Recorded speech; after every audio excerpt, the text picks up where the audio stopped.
another countdown video. Today we are counting down my top 5 personal best games of 2014. Now last year I played and bought a lot more games compared to this year. I feel like that this year was just filled with a lot of disappointing AAA titles.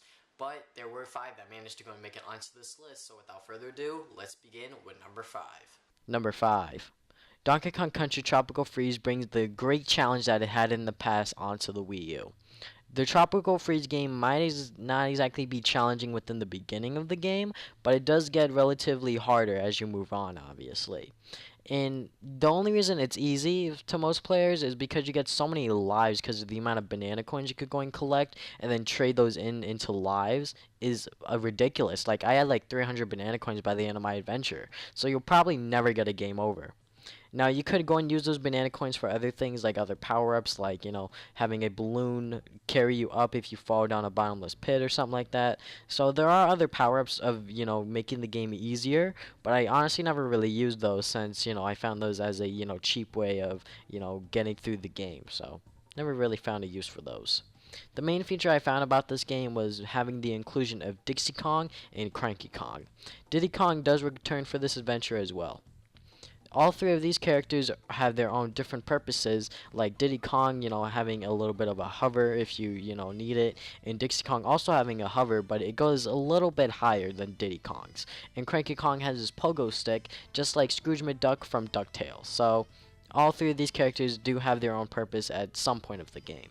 Each level being very different from the rest, and the game being well received by critics overall, this game is really fun and enjoyable to anyone that has played any previous Donkey Kong Country game, so I would highly recommend this to anyone that has a Wii U or planning on getting one within the future. Number 4. Even though the first episode was released at the end of last year, but the last episode was released this year, so I'm going to put it on this list, and since it's my list, I don't care what you say. I love The Walking Dead and the Telltale series especially. Season 1, I played it on my PS3 and I enjoyed my story-driven experience. The many choices I had to go through as playing Lee, I really loved that Season 1 experience. And when I heard that Season 2 was in the works and when it was finally announced, I got really excited to go and see what they'll do with Clementine. I wasn't exactly going to buy Season 2 on day 1, but when I did see it on the winter sale for, $5 off or something like that, I bought it instantly.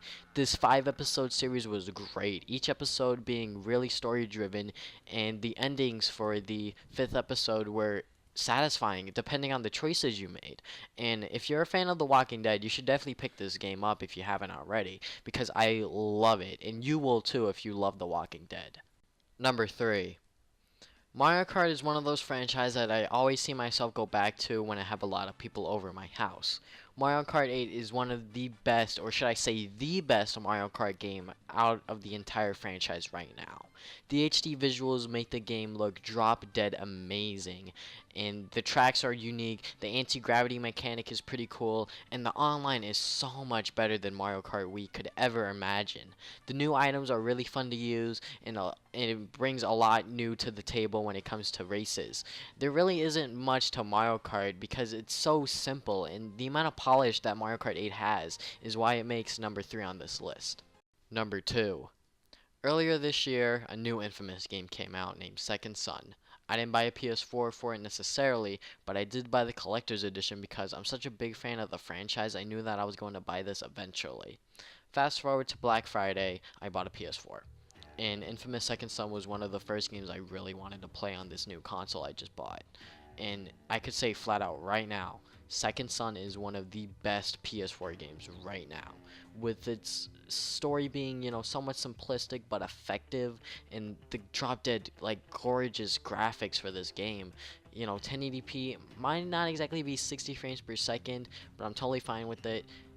The 1080p graphics just make this game look gorgeous, and to anyone that's into open world games, you will love this game, especially if you played Infamous 1 and 2.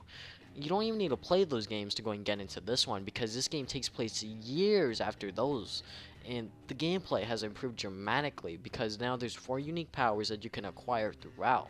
And I'm probably talking too highly about this game because I love the Infamous franchise so much, but I can assure you, this is a great game that you do not want to miss, especially if you own a PS4. Now, before I go on to number 1, let me just go and list off some games that I played but necessarily didn't finish this year, but I will tell you which ones I did finish. The Last of Us Remastered, I did finish it, but it's not exactly my top 5 this year. Kirby Triple Deluxe, I did finish it as well, but it's not necessarily my top 5. You know, it's a Kirby game. You know, it's pretty good, but not exactly amazing or anything like that, in my opinion. Shovel Knight, didn't finish that one either.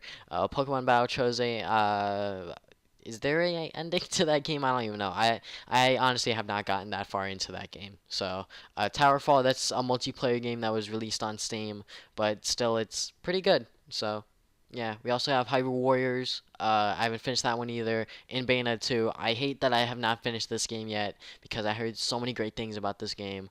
So, I might need to go put that on my summer backlog challenge this year. So, or next year, I should say. So, yeah. Let's move on to number 1. Number 1. I'm pretty sure most of you guys saw this one coming. Super Smash Bros. Is a series that has brought many good times for me and my friends. I honestly don't know on how much I can thank Sakurai for the amount of good times I've had with my friends from this single franchise alone. 5 years after Brawl has been released, we finally have a new Smash Bros. Game for a handheld, the 3DS, and the console, the Wii U. The amount of hype just generated from this single franchise alone is like incredible. Sakurai has really put, 110% within each and every single game he makes, and it definitely shows with this one. Super Smash Bros. Is a fighting game that requires you to go and knock your opponent off the stage, either with items or just pure skill. Super Smash Bros. For the 3DS has a lot of content for a handheld game, and the Wii U game has the same exact content but there's still more on the Wii U version because there's Crazy Order, Master Order, there's the events, there's so much more. Like $60 for the Wii U version is definitely worth because there's just so much content on it, and not even including the online capabilities on the Wii U and 3DS version, you're looking at like, you know, explosive content for like years to come. And the graphics for the Wii U and 3DS version are great for their respective consoles. The 3DS version looks pretty good, and the Wii U version just looks gorgeous on a big TV.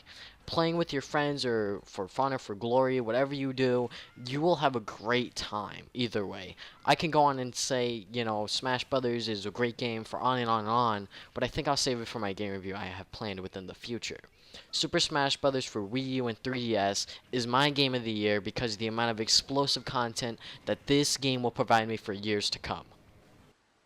It's been a while since I've done a countdown video, and since most of these games I do plan on reviewing in the future, I didn't exactly want to give away too much, but at the same time try to give enough for you guys to go and, see my opinion on the game and stuff like that. So I hope this video wasn't exactly disappointing.